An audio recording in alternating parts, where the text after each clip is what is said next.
Hello बच्चों, कैसे हैं आप सभी लोग। उम्मीद करता हूं कि आप सभी अच्छे होंगे। मैं सुनील कुमार स्वागत करता हूं आपके अपने चैनल क्रैकर जीएस एकेडमी में। बच्चों, अगर हम बात करें तो हम यहां पर वर्ल्ड ज्योग्राफी की सीरीज कर रहे हैं और जिसके अंतर्गत जो हमारा कॉन्टिनेंट चल रहा है वो है यूरोप कॉन्टिनेंट। यूरोप कॉन्टिनेंट यानी यूरोप महाद्वीप का हम लोग दोस्तों अध्ययन कर रहे हैं। यूरोप महाद्वीप, ठीक है बच्चों। देखो, हमने दोस्तों इसमें ऑलरेडी 2 क्लासेस कर ली है, यानी 2 क्लासेस ऑलरेडी हम लोग यूरोप कॉन्टिनेंट में कर चुके हैं। जिसमें मैंने आपको पहली क्लास जब मैं कराया है मैंने आपको बताया कि यूरोप कॉन्टिनेंट जो है, जो पूरा अर्थ है या पूरे वर्ल्ड में कहां पर लोकेटेड है, उसके आसपास कौन कौन से कॉन्टिनेंट हैं, उसके आसपास कौन से महासागर हैं या उसके आसपास कौन से सागर हैं। जैसे कि मैं आपको बताऊं तो जब मैंने आपको यूरोप कॉन्टिनेंट में फर्स्ट क्लास कराई तो मैंने आपसे कहा कि यूरोप कॉन्टिनेंट जो है वो, अगर हम बात करें तो अफ्रीका के नॉर्थ में है।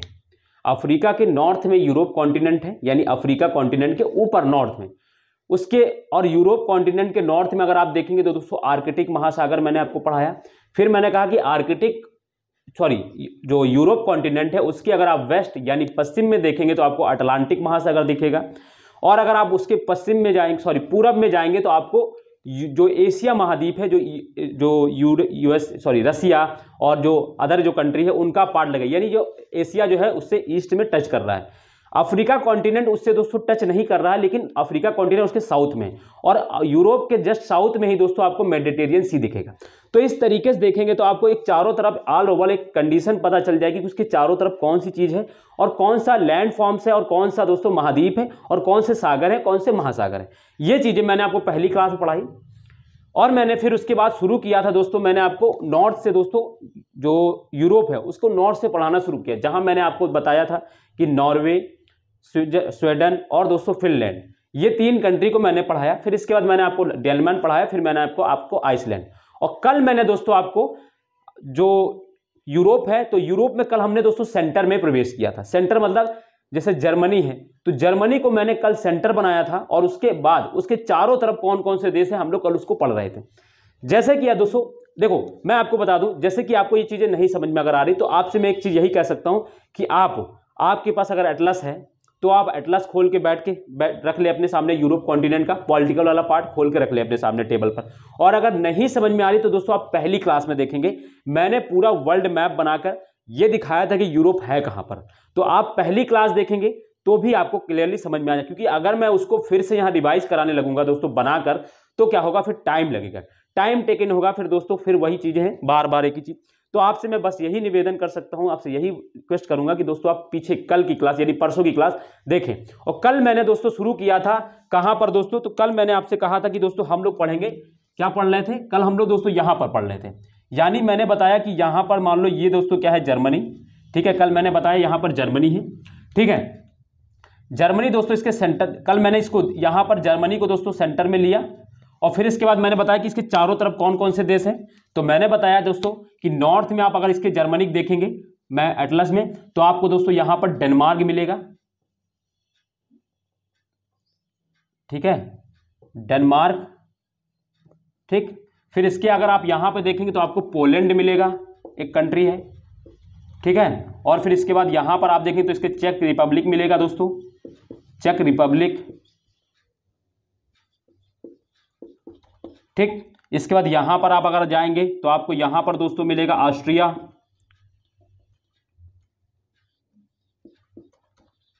ऑस्ट्रिया मेरे बच्चों। इसके बाद यहां पर आप अगर जाएंगे तो देखेंगे स्विट्जरलैंड मिलेगा आपको, स्विट्जरलैंड। इसके बाद दोस्तों इधर आप देखेंगे तो आपको यहां पर फ्रांस मिलेगा, यहां पर आप देखेंगे दोस्तों आपको लग्जमबर्ग मिलेगा एक, लग्जमबर्ग। इसके बाद यहां पर देखेंगे तो आपको बेल्जियम मिलेगी दोस्तों, और अगर यहां पर देखेंगे तो आपको दोस्तों क्या मिलेगा, नीदरलैंड, नीदरलैंड, ठीक है। ये कंट्री देखेंगे आप दोस्तों तो चारों तरफ से कहां पर जर्मनी सेंटर में और उसके चारों तरफ दोस्तों ये 9 कंट्री है। देखिए गिने 1 2 3 4 1 2 3 4 5 6 7 8 9। तो दोस्तों जर्मनी से यूरोप की 9 कंट्री कवर कर सकते हैं आप अगर जर्मनी को सेंटर बना ले। तो आपको याद हो जाएगा कि जर्मनी के राउंड में कौन से, देखो जर्मनी का अगर नॉर्थ में देखें तो डेनमार्क है दोस्तों, आपको ईस्ट में देखेंगे आप इसके तो दोस्तों पोलैंड है, चेक रिपब्लिक है, इसके साउथ में देखेंगे तो ऑस्ट्रिया और स्विट्जरलैंड है, इसके वेस्ट में देखेंगे तो दोस्तों फ्रांस है, लग्जमबर्ग है, बेल्जियम है और दोस्तों नीदरलैंड। ये देखिए दोस्तों चारों तरफ इसको देखो घेरे हुए हैं।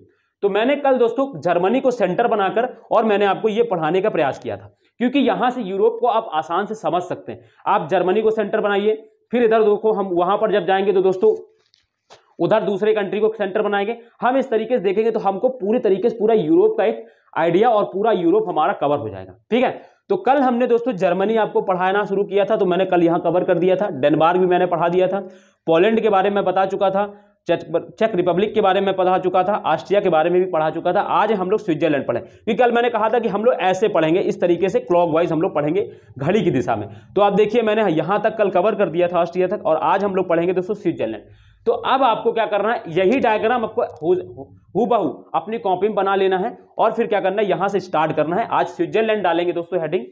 ठीक है, तो चलिए हम लोग दोस्तों स्टार्ट करते हैं अपना लिखना, और जो भी मैं लिखूंगा दोस्तों बच्चों मेरे, वो आपको लिखते चलना है मेरे साथ साथ। ठीक है, और आपका नोट्स बन जाएगा, आपको चीजें बहुत अच्छे से क्लियर हो जाएंगी, बहुत अच्छे से समझ में आ जाएगा। बस आप आराम से इसको करते चलें। ठीक है, पीछे की क्लास आप अगर देख लेंगे तो आपको बहुत आराम से कनेक्ट हो जाएगा कि हाँ हम लोग आपका क्या छूट गया है। वैसे तो मैंने बता दिया कि आपकी 2 क्लासेस ऑलरेडी में हम लोग यूरोप कॉन्टिनेंट में कर चुके हैं, ये तीसरी क्लास है। तो जाहिर सी बात दोस्तों कि आपका पिछला कुछ छूटा है। ठीक है, तो आज हम लोग दोस्तों यहां से शुरू करेंगे स्विट्जरलैंड, कल हम लोग यहां तक कर चुके थे। ठीक है, तो चलिए हेडिंग डालेंगे दोस्तों आज स्विट्जरलैंड, और हिंदी इंग्लिश की बिल्कुल टेंशन ले लेंगे, हम हिंदी भी लिखेंगे इंग्लिश भी लिखेंगे। तो हेडिंग है दोस्तों स्विट्जरलैंड,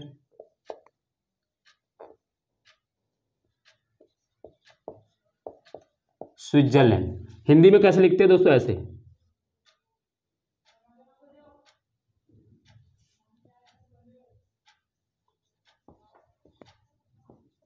स्विट्जरलैंड। ठीक है दोस्तों, स्विट्जरलैंड ये दोस्तों हो गया। इसकी सबसे पहले हम ये जानेंगे कि इसकी कैपिटल क्या है दोस्तों, यानी इसकी राजधानी क्या है। ठीक है, इसकी राजधानी क्या है। ठीक, तो इसकी राजधानी अगर हम बात करें दोस्तों, तो आपको सबको पता होगी इसकी राजधानी है बर्न। बर्न इंग्लिश में हिंदी में कैसे लिखेंगे तो दोस्तों ऐसे बर्न लिखेंगे। कोई टेंशन वाली बात नहीं है दोस्तों, आपको हिंदी इंग्लिश दोनों में लिखाया जाएगा। बस आप क्लास को देखते रहें, आपको बस दोस्तों कोई दिक्कत वाली बात नहीं होगी, आपको सब चीजें समझ में आएंगी। देखो बर्न, तो दोस्तों आप देखें स्विट्जरलैंड अगर आप देखेंगे तो मैं इसको बना दूं यहां पर, आप देखो यहां पर समझ गए, मैं यहां पर अगर बनाऊं आपको तो स्विट्जरलैंड दोस्तों आपको यहां पर इस तरीके से बना हुआ मिलेगा। आप देखेंगे तो आपको स्विट्जरलैंड यहां पर इस तरीके से छोटा सा फैला हुआ मिलेगा, देखेंगे आप तो आपको इस तरीके से मिलेगा। ठीक है, यहां पर बर्न की अगर बात करें तो बर्न दोस्तों आपको यहां पर मिलेगा इस जगह पर। ठीक है, इस जगह पर दोस्तों आपको बर्न दिख जाएगा। ठीक है, बर्न, ठीक है, इस जगह पे आपको बर्न दिख जाएगा, जो क्या है दोस्तों स्विट्जरलैंड की कैपिटल है। इसके बाद दोस्तों इसमें एक और प्लेस आपको पढ़ना है, बी से ही दोस्तों एक प्लेस है दोस्तों, यहां पर क्या है नाम उसका, बेसेल। बेसेल दोस्तों एक सिटी है। ठीक है, बेसेल, लेकिन आपको इसके बारे में लिखना कुछ नहीं, बस ये याद रखना है कि जो बेसेल है वो बेसेल दोस्तों कहां पर है, तो वो स्विट्जरलैंड में। ठीक है, जिस तरीके से मैंने आपको दोस्तों जर्मनी में मैंने आपको बोन पढ़ाई है ना, तो बोन दोस्तों आपको याद रखना है। इसी तरीके से यहां पर स्विट्जरलैंड में बेसेल जो है वो इंपॉर्टेंट सिटी है। इसके बाद दोस्तों यहां पर अब इंपॉर्टेंट दोस्तों एक सिटी होती है ज्यूरिक। क्या नाम है दोस्तों, ज्यूरिक। और ये ज्यूरिक दोस्तों क्यों इंपॉर्टेंट है, तो दोस्तों ये फेमस फॉर वॉच, किस लिए इंपॉर्टेंट है, फेमस फॉर वॉच। हिंदी कैसे लिखेंगे इसका, तो ज्यूरिक दोस्तों ऐसे होती है, ज्यूरिक, ज्यूरिक। ठीक है, और ये किस लिए इंपॉर्टेंट है दोस्तों, घड़ी के लिए प्रसिद्ध है दोस्तों, लिखेंगे हिंदी में घड़ी के लिए प्रसिद्ध है। देखो अब आपको एक चीज याद रखना है, ज्यूरिक कहां पर है, तो मैं आपको दिखा दूं दोस्तों, तो आपको रेड पेन से दिखाता हूं, एक सेकंड। ज्यूरिक दोस्तों आपको यहां पर जर्मनी बिल्कुल यहां पर आप देखेंगे तो आपको ज्यूरिक दिख जाएगा, इस जगह पर आपको ज्यूरिक मिलेगा। ठीक है, इस जगह पर आपको ज्यूरिक मिलेगा, आप देखेंगे अपने एटलस में तो आपको मिल जाएगा, और जिसके पास नहीं है वो ऐसे ही बनाते चले जैसे मैं आपको बनवा रहा हूं। ठीक है, बस आपको कोई प्रॉब्लम नहीं होगी, आपको पूरा एटलस याद रहेगा कहां पर कौन सी चीज है। देखो अब यहां पर आपको 2 चीजें याद रखनी है। मैंने दोस्तों कल जो जर्मनी था, तो जर्मनी में मैंने कल आपको एक म्यूनिक प्लेस पढ़ाया था। तो म्यूनिक प्लेस जब मैंने वहां पढ़ाया तो मैंने आपसे कहा कि वो किस लिए फेमस है, तो मैंने बताया था कि वो वाद्य यंत्रों के लिए, यानी जो सितार है, गिटार है, जो गायन वाले जो यंत्र होते हैं उनके लिए वो इंपॉर्टेंट है दोस्तों, वहां पर महत्वपूर्ण। लेकिन यहां पर ज्यूरिक की बात करते हैं दोस्तों, फेमस फॉर वॉच, यानी घड़ी उत्पादन के लिए प्रसिद्ध है। तो आपको याद रखना है कि ज्यूरिक और म्यूनिक, क्योंकि कभी कभी कंफ्यूजन ये होता है कि दोस्तों लोग ज्यूरिक और म्यूनिक में कंफ्यूजन हो जाते हैं। कंफ्यूज किस बात के लिए होते हैं, वो क्या करते हैं, ज्यूरिक को जर्मनी में लगा देते हैं और म्यूनिक को दोस्तों स्विट्जरलैंड में ले आते हैं। तो आपको मैंने कल बताया था कि दोस्तों Germany M, money, Munich, money Munich, है ना, मनी म्यूनिक, एम देखिए वहां पर मनी हो रहा है, यहां पर म्यूनिक, और यहां पर देखो Schweitzer Zurich, Schweitzer Zurich, Schweitzer Zurich. तो देखो टर्मिनोलॉजी भी थोड़ा कनेक्ट करेंगे आप तो भी आप समझ पाएंगे उसको, तो आपको याद रहेगा। इसी तरीके से मैं आपको इटली में दोस्तों ट्यूरिन पढ़ाऊंगा। तो देखिए इटली, ट्यूरिन, टिली, ट्यूरिन। तो दोस्तों देखो टर्म जो है, थोड़े से टर्मिनोलॉजी जो है सेम आ रहे हैं। तो Turin Italy, Turin Italy, T आ रहा है ट्यूरिन, टी फॉर टीरी, Z for Zurich, M for Munich, Germany Munich, Switzer Zurich और इटली ट्यूरिन। तो आपको ये तीन टर्मिनोलॉजी, ये तीन जो शहर सिटी है याद रखना किसमें है, क्योंकि ये मैं थोड़ा सा कनेक्ट इसलिए कर रहा हूं ताकि आपको याद रहे। और बच्चों को कंफ्यूजन यही बार बार होता है कि ज्यूरिक और म्यूनिक में दोस्तों इधर उधर कर देते हैं, वो जर्मनी में लगा देंगे ज्यूरिक को और म्यूनिक को लगा देंगे स्विट्जरलैंड में। तो ये गलती नहीं करना, इसलिए थोड़ा सा मैं जोड़ देके आपको ये चीजें करा रहा हूं, ठीक है। तो ज्यूरिक दोस्तों स्विट्जर ज्यूरिक, ठीक है। तो इस तरीके से आप याद रखेंगे तो आपको याद रहेगा, ठीक है। अब समझ में आ गया, कोई दिक्कत नहीं है। तो आपने ये देख लिया। इसके बाद दोस्तों स्विट्जरलैंड में दोस्तों एक प्लेस का नाम आप बहुत ज्यादा सुनते होंगे। आप जब भी वर्ल्ड ज्योग्राफी या कोई इंटरनेशनल ऑर्गेनाइजेशन पढ़ते होंगे तो आपको दिखता होगा हेडक्वार्टर, है ना, जेनेवा। जेनेवा का शब्द दोस्तों आप बहुत ज्यादा सुनते होंगे, जेनेवा, जेनेवा, ठीक है। जेनेवा दोस्तों आप बहुत ज्यादा सुनते होंगे, ठीक, जेनेवा दोस्तों, ठीक है। तो आपको इसके आगे बस कुछ नहीं याद रखना कि जेनेवा है कहां, स्विट्जरलैंड में, और इसके आगे कुछ नहीं लिखना, सिर्फ हेडक्वार्टर्स लिख लेना, हेड सॉरी है ना, यानी मुख्यालय है दोस्तों, हेडक्वार्टर्स यानी मुख्यालय है, बहुत सारे है ना जो ऑर्गेनाइजेशन है उनके मुख्यालय है दोस्तों, ठीक है। फिर इसके बाद दोस्तों यहां पर एक इंपॉर्टेंट प्लेस जो है, वो इंपॉर्टेंट कौन सा प्लेस है, तो दोस्तों याद रखें मॉन्ट्रेक्स, ये बहुत इंपॉर्टेंट है, मॉन्ट्रक्स, ठीक है, मॉन्ट्रक्स दोस्तों, ठीक है। मॉन्ट्रक्स दोस्तों याद रखना है, बहुत इंपॉर्टेंट प्लेस है, ठीक, मॉन्ट्रक्स। तो मॉन्ट्रक्स दोस्तों याद रखना है, ये किस लिए इंपॉर्टेंट है, तो दोस्तों ये जो है ना, ये जो मॉन्ट्रक्स है दोस्तों, ये वेटलैंड शहर है। ये दोस्तों यहां पर जो वेटलैंड यानी आर्द्र भूमि होती है, वेटलैंड, इसलिए दोस्तों फेमस है। मैंने दोस्तों आपको जब मॉन्ट्रियल पढ़ाया था, तो मॉन्ट्रियल कहां पर है दोस्तों, तो वो कनाडा में है। मॉन्ट्रियल दोस्तों कहां पर है, कनाडा में। और किस लिए फेमस था, तो मैंने बताया था जो अंतर्राष्ट्रीय जैव विविधता अधिनियम, अंतर्राष्ट्रीय जैव विविधता कन्वेंशन दोस्तों, यानी जैव विविधता के लिए दोस्तों ये इंपॉर्टेंट। और ये किस लिए, मॉन्ट्रेक्स का अगर शब्द यूज हो जाता, देखो वो मॉन्ट्रियल था। देखो मैं जोर इसलिए दे रहा हूं ताकि आपको चीजें याद रहें, आपको पता रहे। मॉन्ट्रियल दोस्तों कनाडा में है और वो जैव विविधता के लिए इंपॉर्टेंट है। और ये जो है मॉन्ट्रक्स है, वो मॉन्ट्रियल था, ये मॉन्ट्रक्स है, एक्स है। और ये दोस्तों किस लिए फेमस, तो वेटलैंड यानी आर्द्र भूमियां जो होती हैं, जिसका दोस्तों आपने रामसर सम्मेलन का नाम सुना होगा। 2 फरवरी में दोस्तों, 2 फरवरी को दोस्तों आर्द्र भूमि दिवस मनाया जाता है, ये भी पता है। ईरान के रामसर शहर में हुआ था कन्वेंशन, ठीक है, वो भी याद होगा। तो वही जो दोस्तों वेटलैंड जो है या आर्द्र भूमि जो है, उनके लिए दोस्तों ये मॉन्ट्रक्स इंपॉर्टेंट है, ठीक है। तो ये आपको याद रखना है कि मॉन्ट्रक्स है कहां पर, वो दोस्तों है कहां पर, स्विट्जरलैंड में। और किस लिए फेमस है, तो वेटलैंड के लिए। ये डायरेक्ट एक बार क्वेश्चन आ चुका है, मॉन्ट्रियल और मॉन्ट्रक्स दिया था और दोनों को बस दोनों के क्या पूछा था कि कौन सा मिलान करना था, तो दोनों में गलत दिया हुआ था, इधर का उधर कर दिया था। इसका यानी मॉन्ट्रेक्स का दोस्तों उसने वेटलैंड के सामने उसने मॉन्ट्रियल लिखा था, और मॉन्ट्रेक्स के सामने दोस्तों आप उसने क्या लिख दिया था, उसने लिख दिया था दोस्तों जैव विविधता संरक्षण अधिनियम, है ना, मतलब सॉरी कन्वेंशन। तो दोस्तों दोनों ही गलत है, बस खाली इधर उधर करने थे। तो आपसे इस तरीके से क्वेश्चन पूछा जा सकता है, ठीक है। तो आपको स्विट्जरलैंड में दोस्तों इतनी चीजें याद रखनी है, ठीक, स्विट्जरलैंड में इतनी चीजें याद रखनी है। और ये जेनेवा दोस्तों आपको यहां पर मिलेगा, इसके यहां पर, ठीक है, जेनेवा आपको यहां पर मिलेगा, ठीक। तो दोस्तों स्विट्जरलैंड की बात हो गई, क्लियरली समझ में आ रहा ना बच्चों। देखो चीजें समझ में आनी चाहिए और वही इंपॉर्टेंट है, क्योंकि दोस्तों जब आपकी समझ में आएगी तो आप अच्छे से कर पाएंगे इसको। तो ये हो गया दोस्तों क्लियरली। चलिए हम आगे चलें, अब आगे बढ़े, ठीक है, आगे बढ़े, चलिए।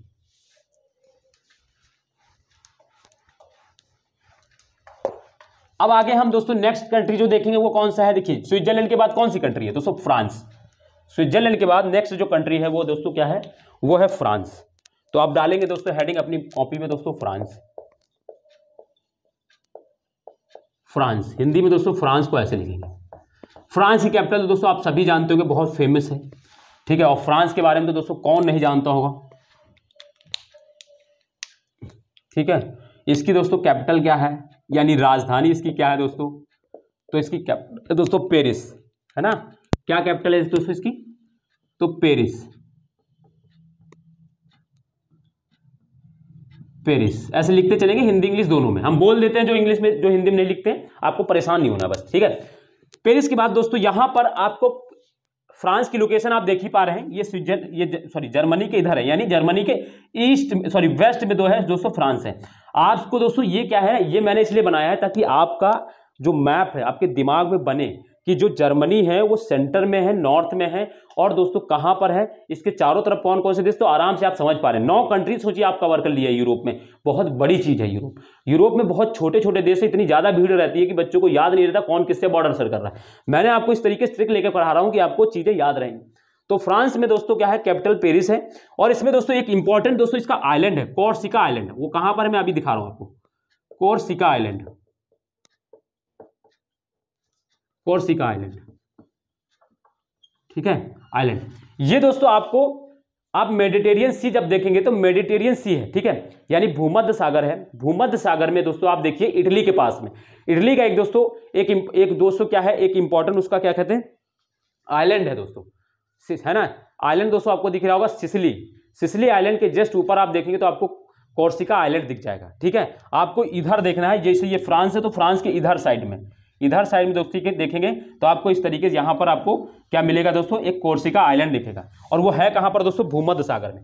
तो दोस्तों याद ये भी रखना है, आपसे कभी कभी आइलैंड दे देता है और पूछता है ये किस महासागर में है या किस सागर में है, तो आपको दोस्तों इसके आगे दोस्तों ब्रैकेट करके आपको ऐसे लिख लेना है। मैं तो यहां लिख दे रहा हूं, आप इसके सामने लिखिएगा भूमध्य सागर। और आप मुझसे ये उम्मीद मत करिएगा कि मैं इसकी इंग्लिश में स्पेलिंग लिखूंगा, नहीं लिखूंगा दोस्तों, इतनी बड़ी स्पेलिंग है कि मैं आज तक मैंने याद नहीं की, मैं आपसे क्यों कहूं याद करूं, आप इंग्लिश में लिख लीजिए। और लिखा हुआ आएगा दोस्तों मेडिटेरियन सी, बहुत लंबी, आप आराम से टिक कर दीजिए। ये भूमध्य सागर हिंदी में याद रखिए, मैं खुद ही नहीं लिखता दोस्तों, ठीक है, इसके लिए क्षमा चाहूंगा, मैं इसकी इंग्लिश नहीं लिख पाऊंगा ठीक है। कोर्सिका आइलैंड दोस्तों में भूमध्य सागर, देखो उन चीजों पर ज्यादा माथा खपाने की जरूरत ही नहीं जो हमारा अनावश्यक टाइम ले। भाई हमको पता है मेडिटेरियन सी को हिंदी में भूमध्य सागर बोलते हैं, और मेडिटेरियन हम बोल तो ले ही रहे हैं, तो दोस्तों जब भी दिखाई पड़ेगा हम आराम से लिख लेंगे, है ना। अब वहाँ मेंस तो ऐसा है नहीं कि हम वहाँ सॉरी ऑप्शनल में हमको दोस्तों मेडिटेरियन सी इंग्लिश में लिखना रहेगा, ठीक है, तो ऐसा तो है नहीं, वहाँ ऑब्जेक्टिव आएगा फटाक से मार देंगे। तो दोस्तों कोर्सिका आइलैंड यानी भूमध्य सागर में है, और किसका है दोस्तों, ये फ्रांस का। ये चीज आपको याद रखना है कि यहाँ पर है इस साइड में, ठीक है, यानी ये फ्रांस इटली के पास में आप देखेंगे तो आपको मिल जाएगा कोर्सिका आइलैंड, ठीक है। बोफोनिया दोस्तों आपको वहां पर एक जो मिलेगी क्या कहते हैं, स्ट्रेट मिलेगी, अभी मैं पढ़ाऊंगा तब वहां पर दिखाऊंगा, ठीक है। तो फ्रांस के बारे में इससे ज्यादा अभी आपको नहीं पढ़ना है, ठीक है। अभी और हम लोग जब इसका फिजिकल पार्ट पढ़ेंगे दोस्तों, जब यूरोप कॉन्टिनेंट का आप जब फर्स्ट क्लास देखेंगे यूरोप कॉन्टिनेंट की फर्स्ट क्लास, तो आपको पता चलेगा कि यूरोप को हम लोग कैसे पढ़ रहे हैं या कैसे पढ़ रहे हैं। हम लोगों ने बताया था कि हम लोग यूरोप को 2 पार्ट में बांट के पढ़ेंगे, पॉलिटिकल पार्ट और फिजिकल पार्ट। तो अभी इसका पॉलिटिकल पार्ट चल रहा है, फिजिकल पार्ट जब शुरू करेंगे जिसमें हम लोग ग्रासलैंड, रिवर और उसके घास के मैदान, है ना, ये सारी चीजें, और झील, नदियां, ये सब पढ़ेंगे, ठीक है। तो हम उसके अंदर ये फ्रांस के बारे में और चीजें जानेंगे। तो अभी इतनी कंप्लीट है दोस्तों, ठीक है। फ्रांस के बाद आप देखिए नेक्स्ट कंट्री है दोस्तों लग्जमबर्ग। तो आप दोस्तों हेडिंग में डालेंगे अपनी कॉपी में अगली सिटी, कंट्री लग्जमबर्ग। इसको कैसे लिखेंगे,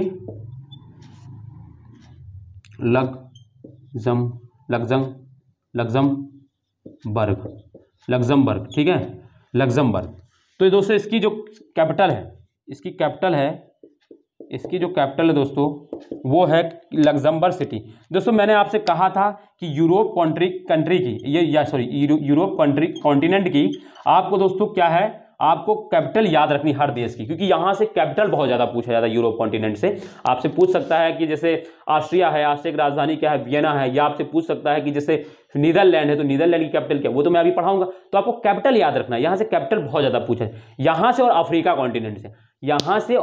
कॉन्टिनेंट से क्या है दोस्तों, जो कॉन्टिनेंट की जो कंट्री है वहां पे दोस्तों उन कंट्री की कैपिटल बहुत ज्यादा पूछा जाता है, ठीक है। तो चलिए, तो लग्जमबर्ग सिटी याद हो गया, ठीक है। अब इसको भी लिख लेते हैं यहीं पर दोस्तों, ठीक है।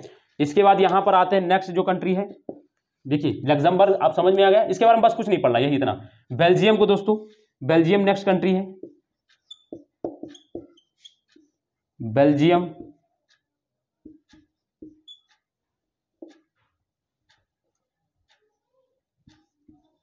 बेल्जियम दोस्तों इसकी जो कैपिटल है, इसकी जो कैपिटल है, इसकी कैपिटल है दोस्तों कौन सी? ब्रुसेल्स। ब्रुसेल्स अभी मैं इंग्लिश में भी लिख दूंगा, BRUSSELS, ब्रुसेल्स, यानी दोस्तों ऐसे ब्रुसेल्स, ठीक है, इसकी कैपिटल है। बेल्जियम की कैपिटल दोस्तों ब्रुसेल्स, और बेल्जियम देखिए जर्मनी से बॉर्डर शेयर कर रहा है। इन चीजों को बार बार देखेंगे, बार बार देखेंगे, आपको ऑटोमेटिक याद हो जाएगा कि जर्मनी से कौन कौन से बॉर्डर जो देश है वो बॉर्डर शेयर कर रहे हैं। और कुल 9 कंट्री दोस्तों आप देखेंगे तो जर्मनी से 9 नहीं दोस्तों, और भी आपको यहां पर दिखेंगे, लेकिन अभी मैंने यहां पर 9 दिखाए हैं, ठीक है। और भी हैं, उनको मैंने अभी नहीं लिखा है क्योंकि उसका दूसरा रीजन है, वो हम लोग अलग पर्पस में पढ़ेंगे, ठीक है। तो आपको यहां तक बेल्जियम तक समझ में आ गया। बेल्जियम की कैपिटल आपने लिख ली होगी, फटाफट दोस्तों लिखते चले, ठीक है मेरे बच्चों।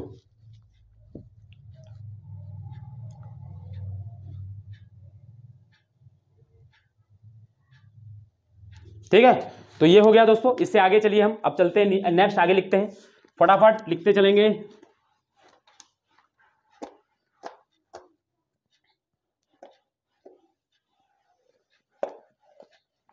चलिए नेक्स्ट हम बात करेंगे दोस्तों अब नीदरलैंड की, ठीक है, नीदरलैंड की, NETHERLAND,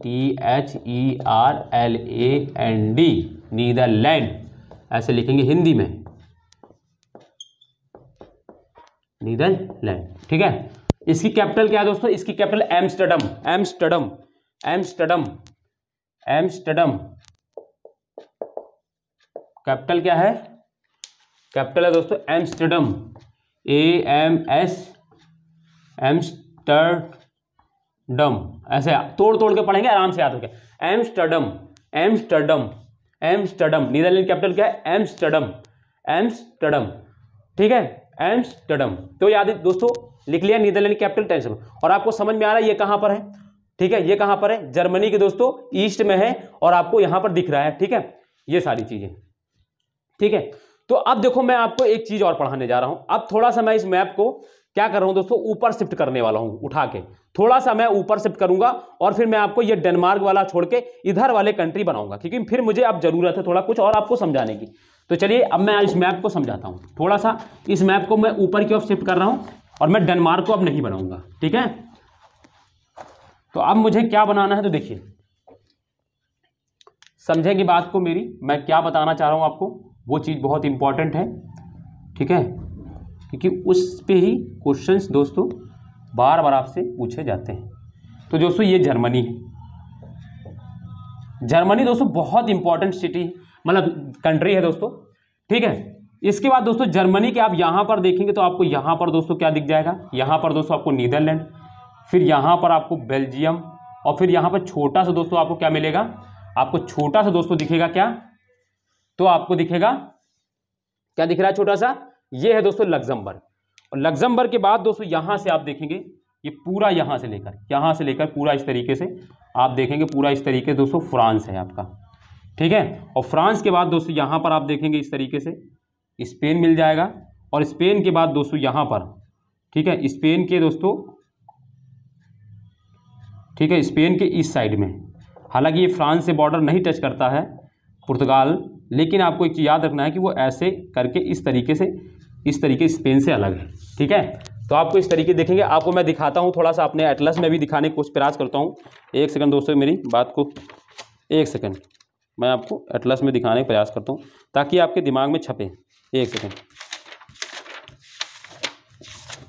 यूरोप यूरोप यूरोप, हाँ देखिए, आप जब देखेंगे तो आप देखिए, अब देखिए मैं आपको दिखाता हूँ, आपको दिख रहा होगा बड़े आराम से, ये देखिए ये जर्मनी है सेंटर में, और इधर देखिए दोस्तों ये, ठीक है, यहाँ देखिए दोस्तों ब्रुसेल्स है, ब्रुसेल्स दोस्तों क्या है, मैंने थोड़ा सा यहाँ गड़बड़ किया है, ये दोस्तों ये क्या कहते हैं, एक सेकंड, यहाँ पे थोड़ा सा बस गड़बड़ हुआ, ये हाँ इसको टच कराना है, ये ब्रुसेल्स दोस्तों क्या है, बॉर्डर के नीदरलैंड दोस्तों बॉर्डर शेयर नहीं करता है फ्रांस से। बाकी देखिए दोस्तों, फ्रांस है यहाँ पर, ये देखिए फ्रांस दोस्तों स्विट्जरलैंड से भी बॉर्डर शेयर कर रहा है, उससे कोई दिक्कत नहीं है। ब्रुसेल से कर रहा है, बेल्जियम से कर रहा है, ठीक है, तो ये आपको दिख रहा है। इसके बाद देखिए फ्रांस के दोस्तों इधर देखिए, इस साइड में देखिए आपको दोस्तों स्पेन दिख रहा है, ये है ना। आपको एग्जैक्ट नहीं बनाना, आपको समझना है कि बॉर्डर किससे शेयर कर रहा है, किससे नहीं करना है।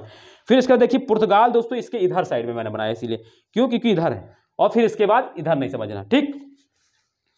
तो अब इधर देखिए दोस्तों, यहां पर दोस्तों देखिए, यहां पर मैंने क्या है, स्विट्जरलैंड है, फिर यहां पर क्या है दोस्तों, ऑस्ट्रिया है, इस तरीके से, ठीक है। और फिर यहां पर आप देखेंगे तो आपको इस तरीके से इटली दिखाई पड़ेगा, आपको थोड़ा सा टच करता हुआ यहां पर इस तरीके से इटली, है ना। इटली आपको देखो वुड के आकार में इस तरीके से बनी हुई दिखाई पड़ेगी, वुड के आकार में इस तरीके से मेडिटेरियन दोस्तों आपको ये बनी हुई दिखाई पड़ेगी दोस्तों, ठीक है। वुड के आकार की दोस्तों आपको बनी हुई दिखाई पड़ेगी, ठीक, वुड के आकार की दिख गई आपको। इटली दोस्तों इस तरीके से बनी हुई दिखाई पड़ी। तो देखो अब मैं आपको कंट्री का नाम लिख दूं यहां पर, थोड़ा सा आपको क्यों कर रहा हूं, क्योंकि ये इंपॉर्टेंट है। देखो ये फ्रांस है, ठीक है, ये स्पेन है, ठीक है। स्पेन के बाद दोस्तों यहां पर ये पुर्तगाल है, तो पी लिख दे रहा हूं मैं, और ये इटली है, तो मैं इसको इटली को ऐसे इटली वाई, ठीक है, इटली, आप इसको समझ गए हो, यहां पर मैं इटली ऐसे लिख दे रहा हूं, चलिए, ठीक है। तो ये हो गया दोस्तों, और ये स्विट्जरलैंड को ऐसे लिख दे रहा हूं, और ये ऑस्ट्रिया है दोस्तों, तो ये ए लिख दे रहा हूं, ठीक है। अब आपको क्लियरली है कंट्री कौन कौन से बॉर्डर, तो आप देख पाएंगे दोस्तों कि आपको दिख रहा है कि कौन से बॉर्डर से, देखो जर्मनी से ये सारी तो मुझे दिख रहा था, स्पेन से दोस्तों फ्रांस बॉर्डर शेयर कर रहा है, लेकिन पुर्तगाल बॉर्डर शेयर नहीं कर रहा है फ्रांस से, ठीक है। फ्रांस से दोस्तों पुर्तगाल बॉर्डर नहीं शेयर कर रहा है, इसलिए मैंने इसको इधर बनाया। तो आपको ये चीजें बहुत इंपॉर्टेंट है, इसको ध्यान रखेंगे आप, ठीक है। तो अब दोस्तों आप हम लोग दोस्तों फ्रांस तक तो पढ़ चुके थे, अब हम लोग दोस्तों आते हैं स्पेन। स्पेन में दोस्तों देखिए आप, चलिए ठीक है, अब हेडिंग डालें दोस्तों स्पेन, स्पेन, ठीक है मेरे बच्चों, स्पेन को हेडिंग डालेंगे। और स्पेन में दोस्तों कैपिटल इसकी क्या है दोस्तों, तो कैपिटल इसकी देखेंगे मैड्रिड है, ठीक है। कैपिटल दोस्तों आपको दिख रहा है, बॉर्डर शेयर नहीं कर रहा है तो आपको दिख रहा है, मतलब फ्रांस से बॉर्डर शेयर कर रहा है, और इसको क्या बोलते हैं दोस्तों, मैड्रिड, MADRI, मैड्रिड, मैड्रिड, ठीक है दोस्तों। स्पेन की दोस्तों क्या है, स्पेन की कैपिटल दोस्तों क्या है, मैड्रिड, ठीक है। मैड्रिड कैसे लिखेंगे दोस्तों, तो ऐसे मैड्रिड, ठीक है, मैड्रिड हिंदी में ऐसे लिखेंगे, ठीक। स्पेन की कैपिटल है दोस्तों मैड्रिड। यहीं पे दोस्तों स्पेन के पास में, जैसे ये स्पेन बना है, तो स्पेन के दोस्तों आप इधर देखेंगे इस साइड में, यहां पर आपको दोस्तों छोटे छोटे आइलैंड दिखाई देंगे, यहां पर छोटे छोटे इस तरीके से, एक मिनोरका आइलैंड दिख रहा होगा, एक मोलार्का आइलैंड दिख रहा होगा, दिख रहे हैं तो छोटे छोटे आइलैंड, एक मिनोरका आइलैंड दिख रहा होगा, एक मोलार्का आइलैंड दिख रहा होगा। तो इन दोनों आइलैंड को संयुक्त रूप से दोस्तों बोलते हैं बेलारिका आइलैंड। क्या नाम होता है, बेलेरिक आइलैंड दिख रहा होगा आपको। तो यहां पर दोस्तों इसमें एक आइलैंड लिखना है दोस्तों, बेलेरिक आइलैंड, बेलेरिक आइलैंड, ठीक है। ये पूछा गया क्वेश्चन है कि बेलेरिक आइलैंड किस देश का आइलैंड है, किस देश का द्वीप है, तो आपको याद रखना है कि ये दोस्तों स्पेन का है बेलेरिक आइलैंड। और आपको याद रखना है कि है कहां पर दोस्तों, तो ये भूमध्य सागर में, लिख लीजिएगा दोस्तों, बहुत इंपॉर्टेंट चीजें मैं करा रहा हूं आपको, इसीलिए देखो मैंने मैप बनाया ताकि आपको दिखे कि कहां पर मैं दिखा रहा हूं। ये स्पेन के आपको इधर देखना है अंदर की ओर, ठीक है। और इन्हीं दोनों, ये दोस्तों मिनोरका आइलैंड है और ये मोनारिका आइलैंड है, ठीक है। ये मिनोरका है और वो मोलार्का है, इन दोनों आइलैंड को संयुक्त रूप से बेलेरिक आइलैंड बोला जाता है, ठीक है। तो आपको याद रखना है कि बेलेरिक आइलैंड कहां पर है, भूमध्य सागर में, और किसका है, स्पेन का। क्लियरली बात समझ में आ गई, तो आपको स्पेन भी क्लियर हो गया। अब हम दोस्तों पुर्तगाल पढ़ते हैं, नेक्स्ट कंट्री डालेंगे दोस्तों पुर्तगाल,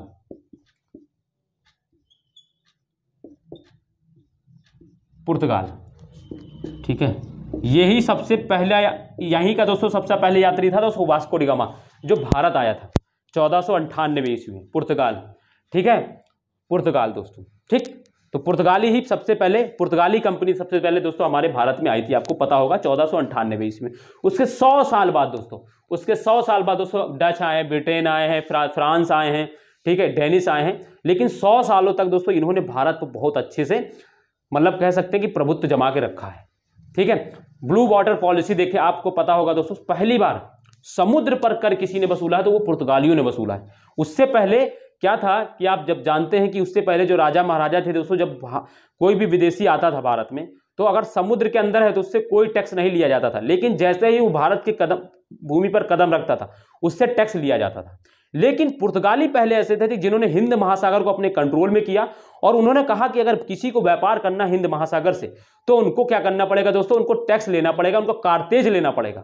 कारतेज का नाम आपने सुना होगा, उनको कारतेज लेना पड़ेगा, यानी एक परमिट लेना पड़ेगा। उस परमिट के आधार पर ही आप हिंद महासागर में दोस्तों व्यापार कर सकते, अन्यथा नहीं कर सकते थे आप। तो इन्होंने पहली बार समुद्र पर कर लिया। इससे पहले किसी ने पूरे इतिहास में दोस्तों, प्राचीन काल ले लीजिए या मध्य काल ले लीजिए, किसी ने भी भारत समुद्र पर या पानी पर दोस्तों क्या है, किसी ने भी कर नहीं लिया था। भू क्षेत्र पर आप आएंगे तो आप टैक्स देना पड़ेगा लैंड फॉर्म में, अगर आप सीमा के अंदर आते, लेकिन आप समुद्र में तो आपको कोई टैक्स नहीं देना। लेकिन इन्होंने पहली बार दोस्तों क्या किया, समुद्र पर टैक्स लगाया था। तो ये बहुत इंपॉर्टेंट, जिसको ब्लू वाटर पॉलिसी बोलते हैं, जिसको फ्रांसिस्को डी अल्मीडा ने शुरू किया था। ठीक है, 1505 में दोस्तों, आप पढ़े होंगे तो आपको शायद मिलेगा। ठीक है, चलिए हम बात आते हैं पुर्तगाल की। हमने थोड़ा सा आपको बैकग्राउंड बता दिया पुर्तगालियों का। ठीक है, थोड़ी की आपको कभी, इसकी कैपिटल क्या है दोस्तों, तो इसकी कैपिटल दोस्तों है लिस्बन, ऐसे लिखेंगे लिस्बन, ऐसे दिख रहा है ना, नीचे थोड़ा लिखा है तो आपको दिखना चाहिए बस, नहीं तो फिर मिटाल के ऊपर लिख दूंगा मैं। हाँ दिख रहा है, कोई दिक्कत नहीं। तो ये लिस्बन दोस्तों, ठीक है, पुर्तगाल की कैपिटल क्या है, लिस्बन। ठीक है, पुर्तगाल की कैपिटल है लिस्बन। ठीक, तो इसके बारे में इतना जान गए। और ये कहां पर है दोस्तों, ये देखिए, और आपको इस चीज के एक चीज इसमें और ध्यान रखना है कि ये दोस्तों क्या है, ये जो कंट्री है दोस्तों, ये मेडिटेरियन सी से बॉर्डर शेयर नहीं कर रहा है। एक चीज ये भी आपको ध्यान में रखना है, ठीक है, नहीं तो पता चले आप मेडिटेरियन सी में इसको लगा के चले आए। ये जो कंट्री है आप देख रहे हैं, क्योंकि मेडिटेरियन सी की अगर हम बात करें दोस्तों तो यहां पर है, ये मेडिटेरियन सी है, ये पूरा जो क्षेत्र है यहां पर आप देखेंगे ये मेडिटेरियन सी है, लेकिन पुर्तगाल यहां पर है, तो ये अटलांटिक ओशियन को टच कर रहा है दोस्तों। पुर्तगाल जो है, या पुर्तगाल जो कंट्री है वो अटलांटिक महासागर को टच कर रहा है, ना कि भूमध्य सागर को। तो इस चीज को भी बहुत ध्यान से आपको देखना है, आपको अपना ऑब्जर्वेशन बढ़ा के रखना है कि कहां पर कौन चीजें टच कर रही। तो आप देख रहे हैं दोस्तों, पुर्तगाल जो है मेडिटेरियन सी को टच नहीं कर रहा है। इसलिए मैंने आपको बनाया, क्यों बनाया, क्योंकि मुझे सिखाना है आपको ये सारी चीजें। आप दिख गए आपको कौन किससे बॉर्डर शेयर कर रहा है, कौन नहीं कर रहा है, ये सारी चीजें बहुत इंपॉर्टेंट होती है। वर्ल्ड ज्योग्राफी में यही छोटी छोटी माइनर से चीजें होती हैं जो आपको लगता है कि आप सब कुछ पढ़ जाते हैं, लेकिन जब वो एटलस पे इसी तरीके से क्वेश्चन बनाते हैं तो फिर आप सोचते हैं ये मैंने इतना पढ़ा, ये क्वेश्चन कहाँ से, आउट ऑफ सिलेबस दे देते हैं ये लोग। अब फिर मन से यही निकलता है कि आउट ऑफ सिलेबस क्वेश्चन आया। नहीं दोस्तों, वो क्या करते हैं, वो एटलस पे आपसे जो लिखा हुआ है वो आपसे बहुत कम पूछते हैं। वो एटलस में दोस्तों चीजें ढूंढते हैं कि थोड़ी माइनर सी चीजें मुझे मिले, मैं फिर पूछूं मैं बच्चों से। तो आपको छोटी छोटी चीजों पे ध्यान रखना, और ध्यान ऐसा नहीं कि आपको बहुत ही ज्यादा वो स्कोप लेके दोस्तों क्या आता था जो पहले वो उसको ढूंढ रहे हैं, ठीक है, नहीं, बस खाली थोड़ा सा ध्यान रखना है कि कौन किससे बॉर्डर टच कर रहा है, किससे नहीं कर रहा है, इन चीजों को याद रखना है। ठीक है, तो हमने स्पेन तक की बात कर ली। अब हम देखो नेक्स्ट कंट्री यहां पर है इटली पे। ठीक है, तो चलिए, बहुत इंपॉर्टेंट है इटली दोस्तों। अब इटली दोस्तों बहुत इंपॉर्टेंट है यहां पर। चलिए देखो, मेरा एक पर्पस है कि आपको चीजें समझ में आए, आप चीजें सीख पाएं, ठीक है, और आपको याद रहे चीजें। इसीलिए मैं दोस्तों आपको चीजें इस तरीके से बनाकर एटलस पे दिखाता हूं, मैप पे, ठीक है, ताकि आपको याद रहे। तो अब नेक्स्ट कंट्री दोस्तों आप डालेंगे इटली। ठीक है मेरे बच्चों, इटली डालेंगे। इटली में दोस्तों इसकी कैपिटल तो आपको सभी को पता होगा, रोम। एक समय दोस्तों ऐसा था ना, रोम का दोस्तों इतना ज्यादा प्रभाव था दोस्तों पूरे यूरोप पर। मैं आपको थोड़ा सा एक रोम के बारे में एक स्टोरी सुनाता हूं। क्या हुआ था, हाँ, हम लोग पुर्तगाल से ही जोड़ के बता देते हैं। क्या हुआ कि जब पुर्तगाली लोग भारत में आए और भारत में जब उन्होंने अपना विस्तार शुरू किया, ठीक है, और उस समय जब ये बात हम जब कर रहे हैं तो ये 16वीं शताब्दी की बात कर रहे हैं, यानी 1500 की बात थी, 1500 ईस्वी की बात की। तो उस समय ऐसा हुआ कि जब यूरोप का उस समय रोम था जो इटली में, और उस समय वहां पर दोस्तों क्या था, चर्च होता था वहां, और चर्च जो है वो उसका दोस्तों पूरे यूरोप पर बहुत प्रभुत्व था, क्योंकि दोस्तों रोम जो था वो ईसाई धर्म का दोस्तों कह सकते हैं मेन हेडक्वार्टर था, ठीक है, जहां पर चर्च होता था। और चर्च में दोस्तों क्या होता है, पोप, और वहां के पोप की पूरे यूरोप पे, यानी पूरे ईसाई धर्म, जहां पर ईसाई धर्म जहां था वहां पर पूरे यूरोप की चलती थी, यानी पूरे रोम जो था, रोम या वहां का जो पादरी था, जिसको हम लोग पंडित बोलते अपने यहाँ, पंडित, वैसे उनका हम पोप बोलते थे, उस पोप की पूरे यूरोप पे चलती थी, यानी पूरे जहां पर ईसाई धर्म था जहां वहां पूरा चलता था।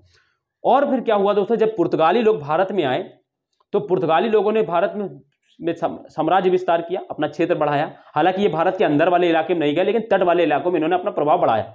ठीक है, जब ये आए तो इनको दोस्तों रोम के पोप ने मालूम क्या कहा था, रोम के पोप ने कहा कि आप जाइए भारत में ईसाई धर्म का प्रचार कीजिए।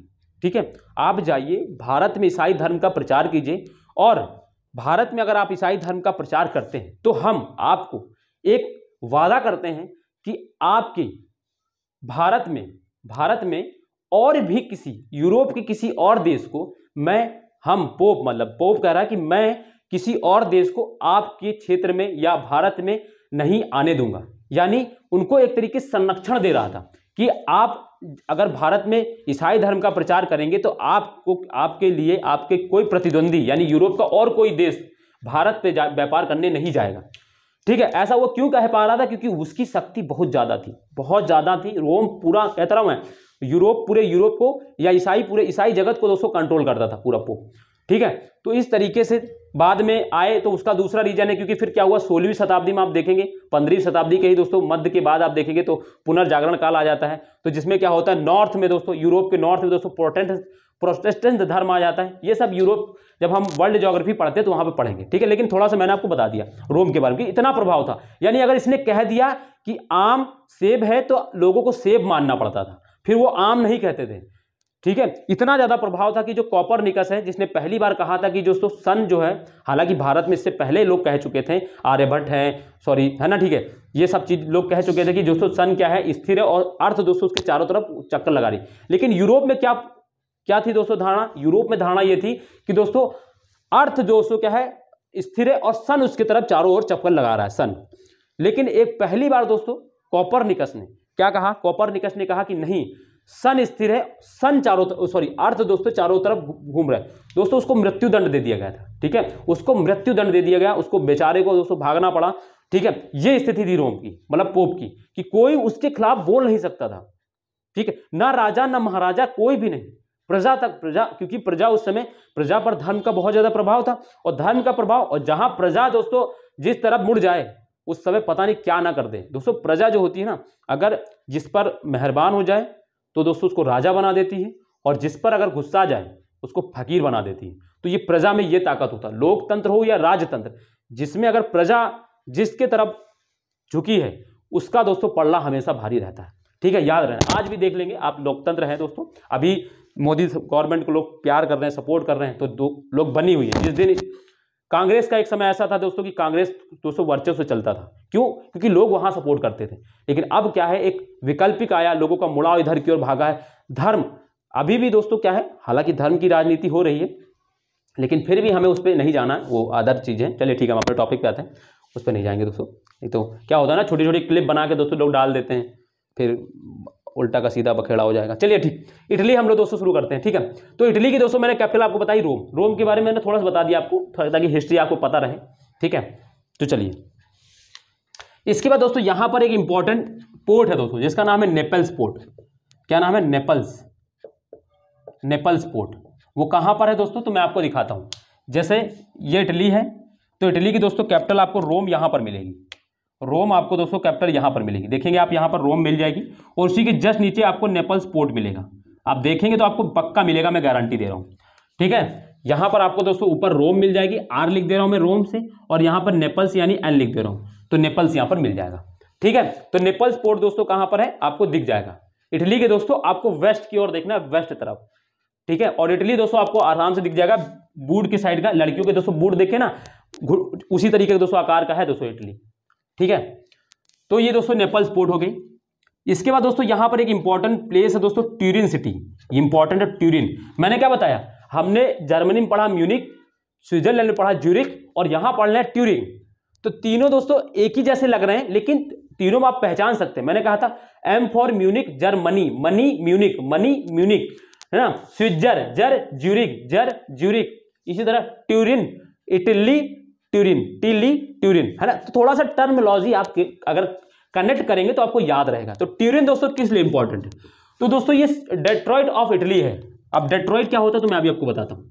ये दोस्तों क्या है, डेट्रॉइट ऑफ इटली। यानी इटली का डेट्रॉइट, इटली।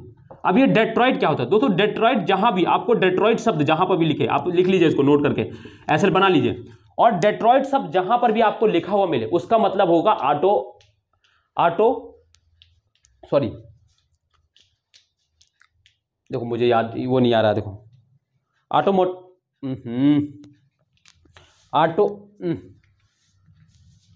एक सेकंड दोस्तों, थोड़ा दिमाग से निकल रहा है, ठीक है।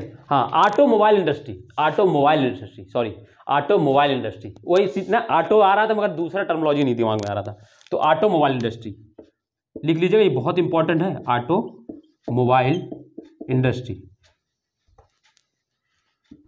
Mobile industry.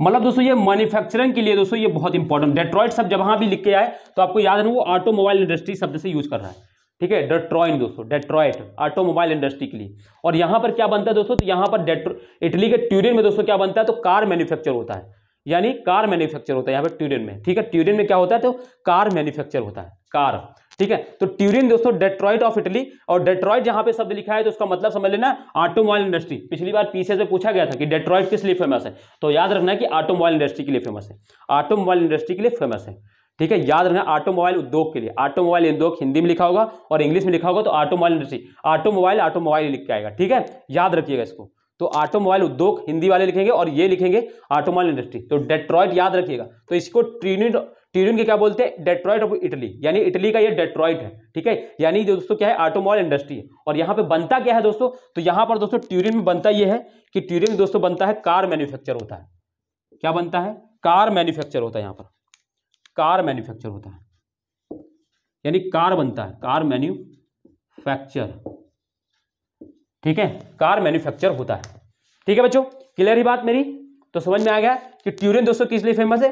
ट्यूरिन दोस्तों डेट्रॉइट ऑफ इटली बोलते हैं जिसको, और डेट्रॉइट किस लिए फेमस है? तो ऑटोमोबाइल इंडस्ट्री के लिए। याद रखिएगा ये बहुत इंपॉर्टेंट शब्द है, डेट्रॉइट कहीं पर भी आपको लिखा हुआ शब्द मिल जाए तो आपको याद रखना कि ऑटोमोबाइल इंडस्ट्री के लिए, ठीक है।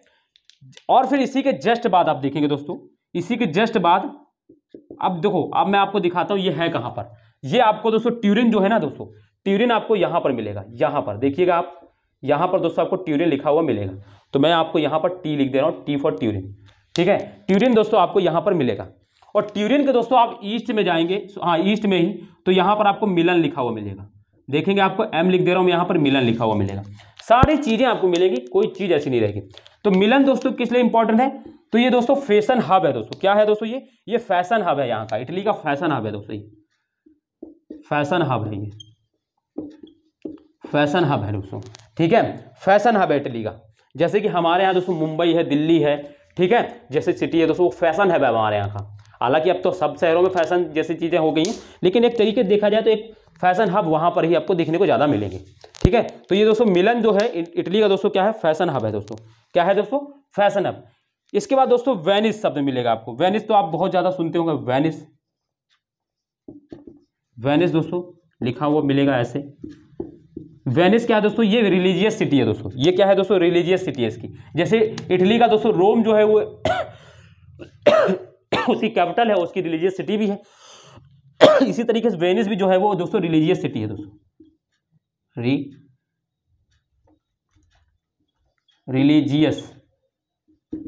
रिलीजियस सिटी, यानी रिलीजियस यानी धार्मिक शहर है दोस्तों।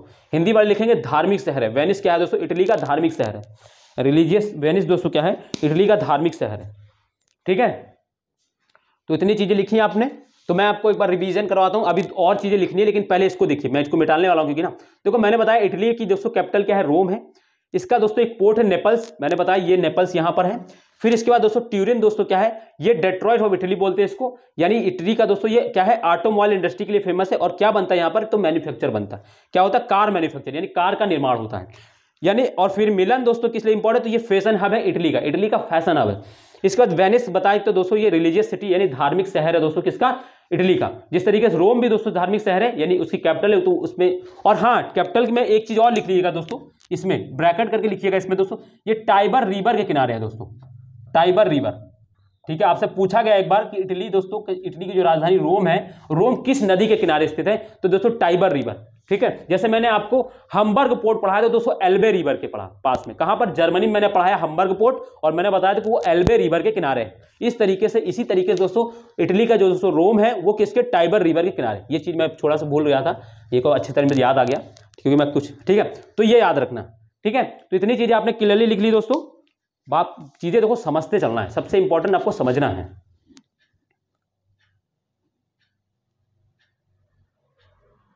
ठीक है मेरे बच्चों, चलिए अब हम आप और आगे चलते हैं। अभी हमको इटली में ही पढ़ना है, अभी हमको इटली में ही पढ़ना है, लेकिन मैं इसको मिटा रहा हूं।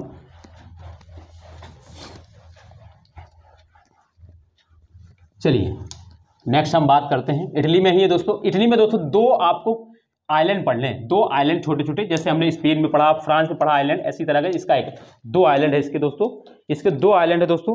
एक तो दोस्तों इसका एक आइलैंड है दोस्तों सिसिली आइलैंड, आप हमेशा सुनते होंगे सिसिली आइलैंड, और दूसरा है दोस्तों सार्डिनिया आइलैंड, सार्डिनिया आइलैंड, ठीक है, सार्डिनिया आइलैंड। तो दोस्तों जैसे कि आप, ठीक है, तो आपको ये दो आइलैंड दोस्तों यहां पर आपको मिलेंगे, ये मेडिटेरियन सी में ही है, यहां पर एक यहां पर मिलेगा और एक यहां पर मिलेगा, ठीक है। यहां पर आपको मिलेगा दोस्तों सिसिली आइलैंड और यहां पर आपको मिलेगा सार्डिनिया आइलैंड, ठीक है। तो आपको दोनों चीजें याद रखना है। तो ये है, ये कहां पर है दोस्तों, दोनों को ऐसे ब्रैकेट करके ऐसे लिख लीजिएगा, भूमध्य सागर, भूमध्य सागर, ठीक है, भूमध्य सागर, ये बहुत इंपॉर्टेंट है। सिसिली आइलैंड और सार्डिनिया आइलैंड दोस्तों ये दोनों भूमध्य सागर में है दोस्तों, ठीक है, भूमध्य सागर में है दोस्तों।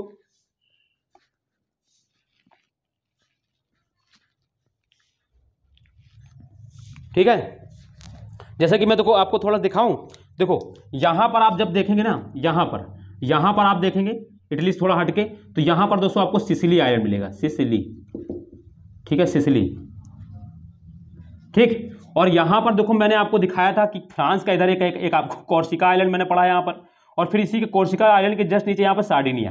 तो यहां पर कोर्सिका यानी सी है, और ये एस फॉर सार्डिनिया यानी सार्डिनिया यहां पर है, सार्डिनिया आइलैंड यहां पर है, और ये कोर्सिका है। तो देखें यहां पर इस तरीके से आइलैंड बने हुए हैं, ठीक है। सार्डिनिया आइलैंड दोस्तों यहां पर ये आइलैंड है, सिडी, ये कोर्सिका है और ये सिसिली है। आपको सारा कुछ दिख जाएगा, आपको मैप में बिल्कुल आराम से दिखेगा, आपको कोई दिक्कत नहीं होगी। आपको सिर्फ क्या करना है, देखना है बस खाली एटलस में। अब मैंने सारी चीजें बनवा दी, और आप चाहें तो ऐसा एटलस बना सकते हैं अपनी कॉपी में, ताकि आपको हमेशा याद रहे कि कौन किससे बॉर्डर टच करता है, किससे नहीं करता है। ये बहुत इंपॉर्टेंट चीजें होती हैं, यही चीजें बच्चों को नहीं याद रहती और फिर क्वेश्चन ज्यादा से ज्यादा गलत हो जाते हैं उनके। ठीक है मेरे बच्चों, तो ये होती है दोस्तों आज तक की बात। और अब इससे आगे हम लोग दोस्तों कल करेंगे, क्योंकि फिर हम लोग देखो अभी हमने जर्मनी को लेकर बनाया था सेंटर, ये सारे अब फिर कल हंगरी को बनाएंगे सेंटर दोस्तों, फिर इसके बाद चारों तरफ के देश हम लोग देखेंगे। ठीक है दोस्तों, तो आज हम लोग दोस्तों यहीं तक क्लास करेंगे, बाकी इससे आगे कल करेंगे। लेकिन उससे जाने से पहले मैं आपसे कहूंगा दोस्तों, एक चीज यही कहना चाहूंगा कि दोस्तों पढ़ाई आपको ऐसे ही करनी है। आपको आपके पास अगर एटलस नहीं है तो कोई परेशानी वाली बात नहीं, लेकिन आप खरीद लें, मेरा कहने का मतलब है ज़्यादा महंगा नहीं आता दोस्तों, आप उसको खरीद लें।